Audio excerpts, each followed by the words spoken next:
Hey there, Doc. Dr. Scott Doherty from Chiro Launch, coming to you today from Kansas City, Missouri. I know you're looking right into the sun, and I apologize, not the best angle for a video, but obviously that's Kauffman Stadium where the Kansas City Royals play, right behind me. I got all excited when I heard I had to come down to Kansas City this week, knowing that the Kansas City Royals were in the playoffs.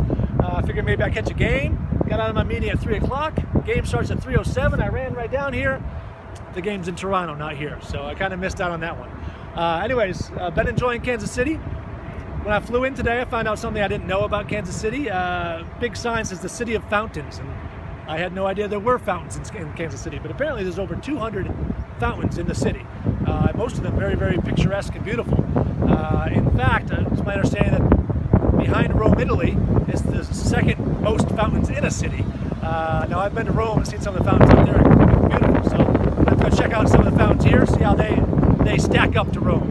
But anyways, what I want to talk to you about today. Last time we talked, I was in Tallahassee, Florida, and I talked about qualities of a magnetic doctor. And that's kind of been on my mind lately. I've been kind of thinking about doctors I worked with that have that quality, and thinking about some other doctors that are developing those qualities, and kind of what the separation is. And I realize that what I'm dealing with a lot these days is two of the factors kind of tied into one. One, not having clear and concise goals, and two, not taking action. And I tied those together and kind of, again, trying to see what's similar there. And I'm just finding docs that have basically lost their ambition. I know a lot of docs come out of school and they're like all excited about practice and they're gung-ho and they have a goal in mind and they go after it.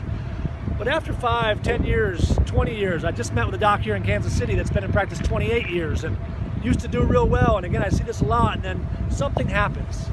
It could be a health issue, it could be a bankruptcy, it could be a divorce, it could be something smaller, an office manager leaves you, or something happens in the practice. A lot of things that just drain your ambition.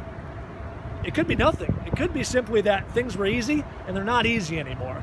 And again, your ambition has been drained. I see it across the country, and it kind of makes me sad because I know that nothing happens if we don't have that ambition. So I'm asking all of my docs right now to find that ambition.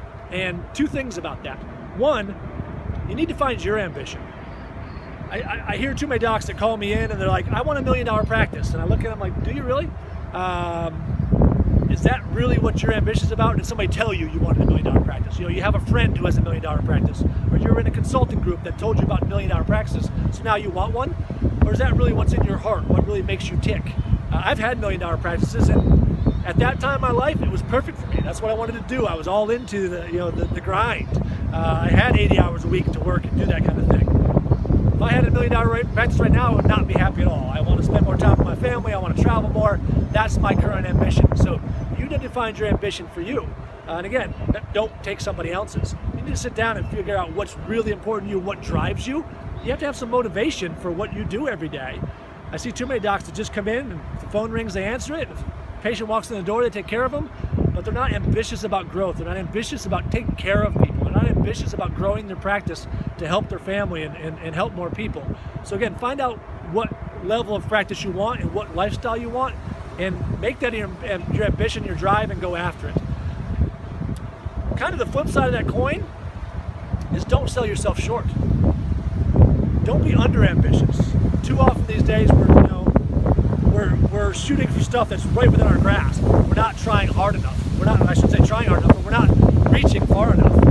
I can tell you right now, you are capable of far more than you think you're capable of. I've seen it in practices. You go back to the doc who said, I want $1 million practice. I might look at them and say, you know what? Right now, you're not capable of $1 million practice. But that doesn't mean you're not capable of $1 million practice. Just right now, you're not. You can get those competencies. You can learn how to run a $1 million practice if that's what you want. You can learn how to run any practice you want to. The information is out there. So do not limit yourself to your current competencies. Who you are today does not have to be who you are a year from now. You can do more. So when you're thinking about your ambitions, realize that you're capable of more. Don't limit it to what your current competencies.